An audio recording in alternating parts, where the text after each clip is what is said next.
Hello മച്ചന്മാരെ, S D ന്യൂസിലേക്ക് സ്വാഗതം. ഒരൊറ്റ ഫോട്ടോ കൊണ്ട് സോഷ്യൽ മീഡിയ തീ ആളിപ്പടർത്തണമെങ്കിൽ ഒറ്റ പേരേ ഉള്ളൂ, അത് മമ്മൂട്ടി. മലയാളത്തിൽ മമ്മൂട്ടി തന്നെയാണ് നമുക്ക് എപ്പോഴും കാണാൻ കഴിയുന്ന. ഒരു ഫോട്ടോ ഇട്ടാൽ പിന്നെ അത് വൈറലാണ് എന്നുള്ള കാര്യം. അദ്ദേഹത്തിൻ്റെ പുതിയ ഒരു ഫോട്ടോ വന്നിരിക്കുന്നു. ഇന്ന് അത് സോഷ്യൽ മീഡിയയിൽ ചർച്ചയാവുകയാണ് എന്നുള്ള കാര്യം നമുക്ക് എടുത്തു നോക്കിയാൽ കാണാവുന്ന ഒരു കാര്യം തന്നെയാണ്.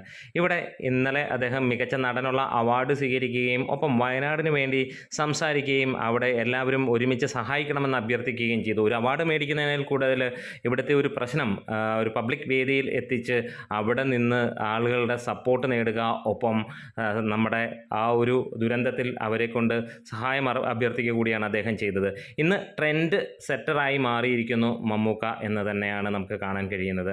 മമ്മൂക്കയുടേതായി ഏറ്റവും പുതിയതായി വരുന്നത് ബസൂക്കയാണ്. ബസൂക്കയുടെ പുതിയ അപ്ഡേറ്റുകൾ പുറത്തു വരുമ്പോൾ നമുക്ക് കാണാൻ കഴിയുന്നത് ബസൂക്കയുടെ ട്രെയിലർ വരാൻ പോകുന്നു, ടീസർ വരാൻ പോകുന്നു, ട്രെയിലർ അല്ല ടീസർ വരാൻ പോകുന്നു. അതായത് ഓഗസ്റ്റ് 15 വരുന്നു എന്നുള്ളതാണ് കാണുന്നത്. അതേപോലെ തന്നെ അദ്ദേഹത്തിൻ്റെ ബസൂക്കയുടെ കുറച്ച് ഭാഗം കൂടെ ഷൂട്ടിംഗ് പെൻഡിങ് കിടക്കുന്നു എന്നുള്ളൊരു വാർത്തയുണ്ട്. 3 ദിവസത്തെ ഷൂട്ടിംഗ് ആണ് ബാക്കി കിടക്കുന്നത്. എന്താണേലും സിനിമ ഉടൻ തന്നെ എത്തും എന്നുള്ള ഒരു വാർത്തയുമാണ് പുറത്ത് വന്നിരിക്കുന്നത്.